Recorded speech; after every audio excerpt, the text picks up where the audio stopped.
Well, now that we're old friends, you can, really tell me the real scoop about this. But I have to say, congratulations on this. You guys did an absolutely phenomenal job. And I am not a horror girl. I get so scared going to these films. But what I loved about this film, it just felt so real. Was that, because of the documentary aspect, I think, was that something when you guys, came on board, you thought, wow, this is something different? When I first read the script and when we first started working, I think I'm always unsure exactly how it's going to look. I have a problem figuring out how the story's being told, even though we knew it was going to be a documentary style. I was unsure until we actually saw it at the LA Film Festival how that really evolved, and so when I was working on it, Daniel was very much about keeping the scenes real and keeping the connection of when we were talking to one another, and not worrying about where it was being lensed. Right. Yeah. Daniel works about 20 or 30 takes for every scene. Okay, wait, slow down. You did some of those scenes like 20 or 30 times? Like yes. the crazy exorcism things? Yes. Oh my God. Yes. Did you have a good night's sleep right after that? I did, yes. No, everyone was so nice. They actually went out that day and bought me a huge bag of bath salts and everything. And I just lived in those for a couple days. But yeah, Daniel works about 20 or 30 takes a scene, and to have that freedom and to constantly be allowed to try new things and encouraged and ask to try new ideas and for input and stuff like that, I think that's what helped to create that really deep documentary feel and the real element of it. I think I'll speak for myself on that because I'm so constantly wanting to show and by doing multiple takes like that kind of wears you down and breaks you down, and then he's able to go ahead and start to pick and choose from some the more real moments, when you're sort of unguarded, you're most natural, and I think that comes across in the film. Yeah. When you guys met and started working together, it had to have been an instant bond because let's put it this way, you really have to have the trust there to work together to do the scenes that you guys did. Was it an instant chemistry between the two of you? Between the possessed and the depossessor? I've said this all along, my job was made very easy by Ashley's talent because if she is not as good as she is, and the poster can just tell you that right off the bat, if she's not as committed as she is, then the whole film falls apart. But she is wonderful and grounded, and her work was so solid and real, made my job easy. I walk in and she's being possessed. I'm scared. They'll put the camera on me. That's it, because I'm already scared. It was very scary. I mean, seriously, look at this. Like, this is you doing this stuff. How do you prepare for something like this? Honestly, I didn't know what was going to be expected of me, so I prepared for everything, and physically for everything. And it's funny, Daniel tells this story as well. The night before the second exorcism scene, Daniel said to me, "What do you want to do tomorrow? Do you have any ideas?" And first of all, to even be asked that question is just huge. And I said, yeah, I've kind of been working on this back bend and some other things. Can I show you? And he goes, yes, put that in.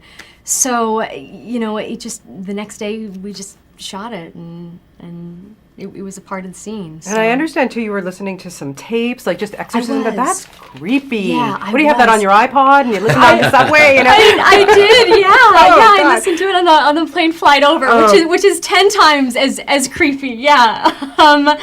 It's weird because you'll hear things and you think, oh, that's real. Someone can make that noise, right? And then there comes this sound that's just neither masculine or feminine or human or animal, and you just say to yourself, what is that? Like, what's that noise?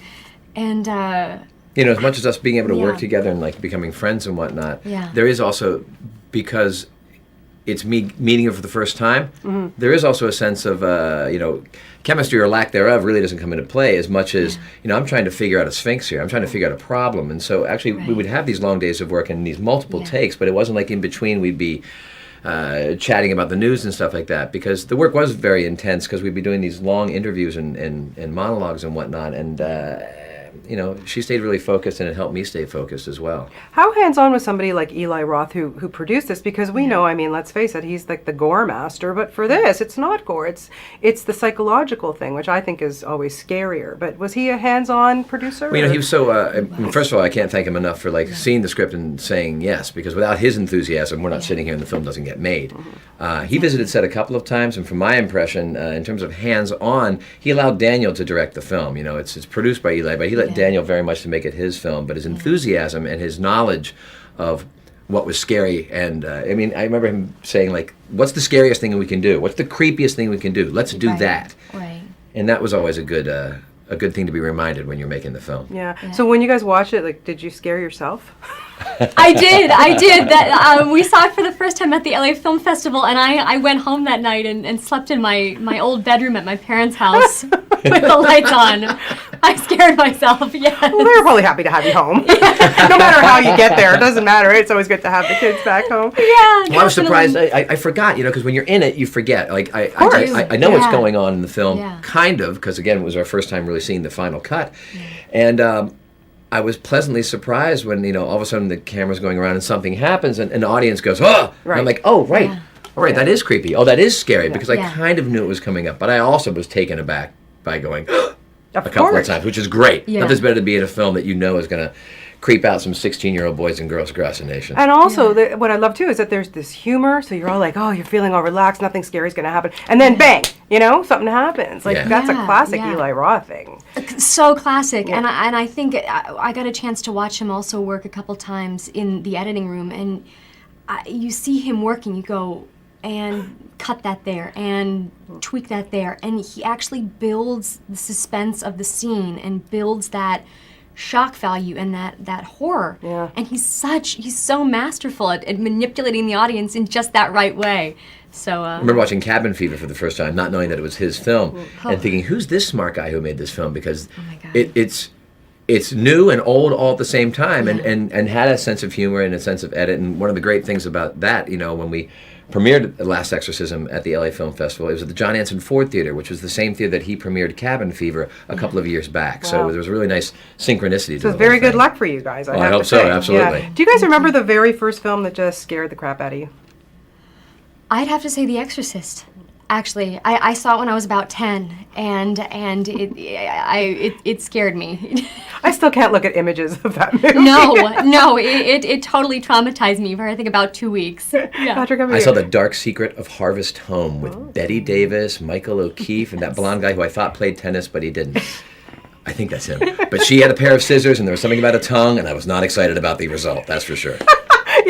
Scissors, knives. I'm really glad, by the way, you do not have a knife on you anywhere. I'm very... Well, I'm Very chained welcome. to this chair Yeah. for your son. No, I appreciate that. Well, it's such a pleasure meeting both of you. Thank you You've so done much. such a tremendous job in this, Thank and you. I know we'll be talking to you for tons more films. But lighten it up next time, okay? Little comedy? try. Will Great. do. Thank you so much. Great Thank meeting you. you guys. Thank you.